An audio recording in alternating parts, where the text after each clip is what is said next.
Bună, dragi prieteni, o scurtă povestioară despre acest TAF. A fost o provocare foarte mare, dar l-am dus la bun sfârșit și aceasta era prima probă să verific dacă îi funcționează toate funcțiile care ar fi trebuit să le aibă.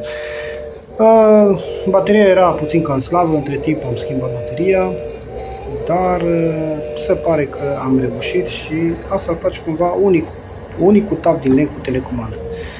Bineînțeles, mai sunt băieți care au făcut telecomandă foarte realistic, foarte asta, dar asta este unicitatea lui pentru că este din lemn și e cu telecomandă.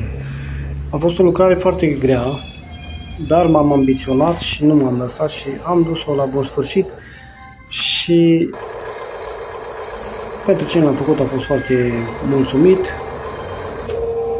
Eu sper să vă încânte privirile și vă mulțumesc celor care mă urmăriți și îmi urmăriți activitatea. Vă salut cu mare drag și vă doresc o zi cât mai plăcută.